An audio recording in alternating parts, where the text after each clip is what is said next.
Welcome. Today we're going to be discussing the technique spiraling twig, its execution, some very interesting things about its execution that can go wrong, and how to fix those. So let's start out with the ideal phase. We'll start out facing the camera because this is the best way to see the beginning. This is a bear hug, arms free, unlike some of our other ones, which are pinned high and low. This one doesn't matter whether it's high or low, it could be either or, but keep in mind the general idea here is this person's establishing a base and they're trying to pick you up.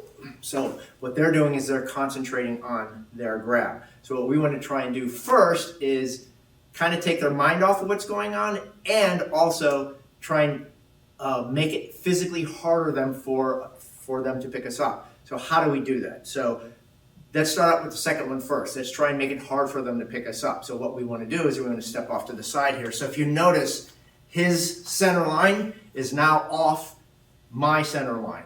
If we started, we were both in line with each other, and he can then pick me up. By moving my center line off, it makes it more difficult for him to pick me up. But he's still concentrating on his grab. So what we do is we want to hit to the back of his hand, or hands, depending upon how he's grabbing me, with our middle knuckles, our single middle knuckles. So we want to hit directly on top. That's going to get him thinking about the hurt rather than the grab, lift, and pull kind of thing.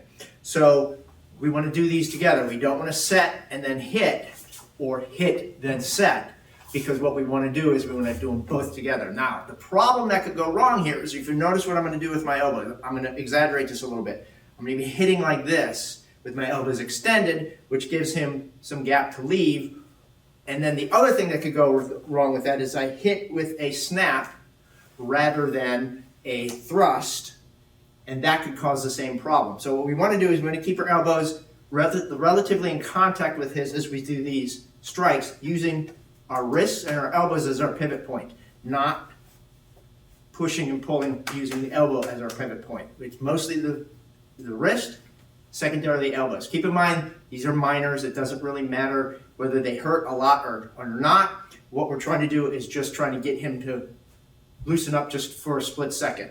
Now the next problem is if I do a snap and I begin to do the next part of the move, I've let him get away. So we don't want to allow that to happen. It's okay if he does try to get away, but what we want to do is take advantage of that. So as we hit, if he begins to take away, we then do what our next move is. If he doesn't, what we're going to do is a frictional pull anyway to try to get him to loosen up a little bit. So this is the idea of what we want, to get him in this position. We don't want to hit and then try and bounce to get more power for that, because that's leaving a gap in our checking of him. So make sure that you don't do that snap. So as we come in here, we'll do it up to that point. We go 1, 2, get him off line, get these hands exposed, don't bounce, don't snap, right? So now that once we have this, what I want to do is I want to get him into a wrist lock, standard everyday wrist lock. And I want to step forward towards the camera. So let's back up a little bit so you can see this. So as I begin to step forward, one of the things that can go wrong is what we usually run into problems with is we disassociate our hands with our body, so we do this. And we allow the opponent to get behind us. So let's turn sideways a little bit so you can see that from a different angle. So we get to this point, I get this lock, and I walk away. So notice what's happening here. He has an upper hand over me because I'm stepping forward, I'm leaning away from him, and he's still in a good base. I don't want that to happen. What I want to do is I want to, like we do always, we want to keep this contact, and we want to fuse him with us. So that's the effect that you want.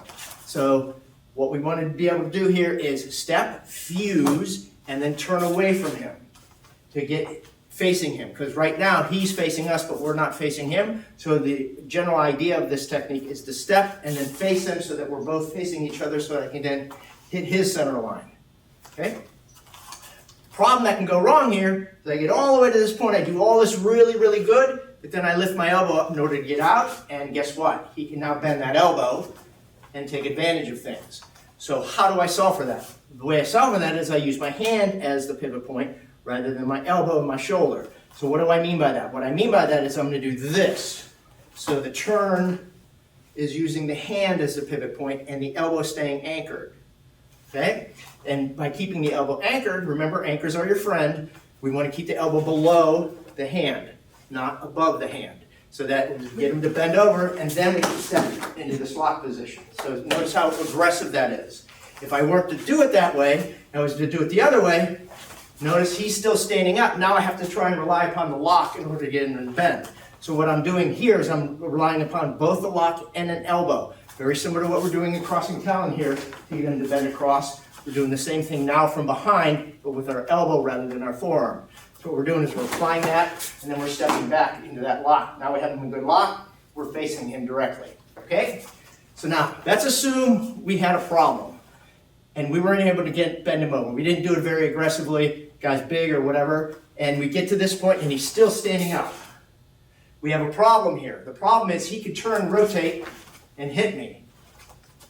So how do we solve for that problem? Well, the next motion of the technique does that. So if he begins to spin, we stop him from doing that with that kick. So that's what this kick is for. If he begins to try and spin on us, we just keep him there, okay? The ideal phase goes to the groin, but keep in mind that he might want to spin and hit me.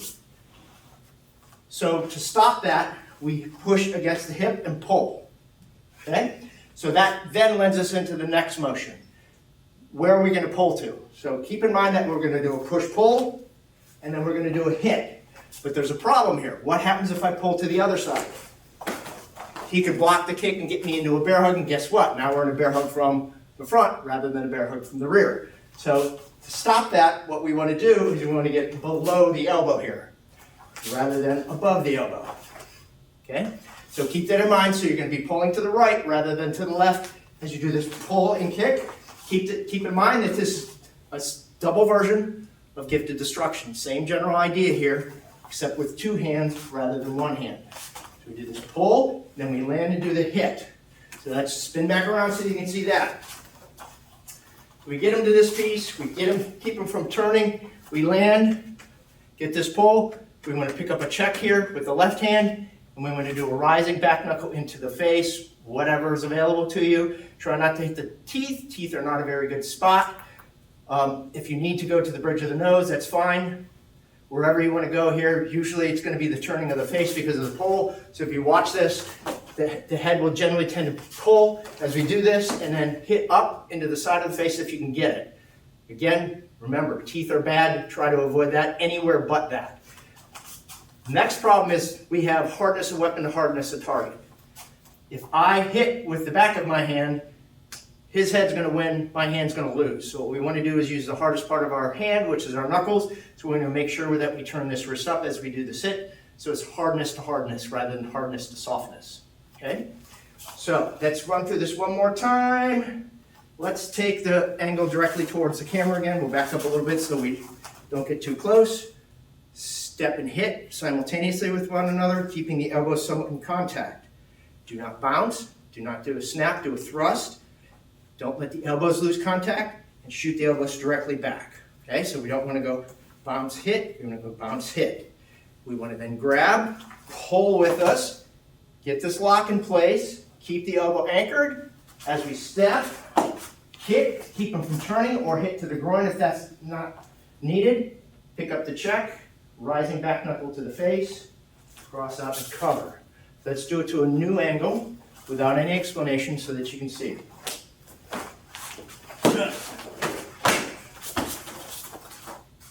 Up. Hope this video helps you. Thank you very much.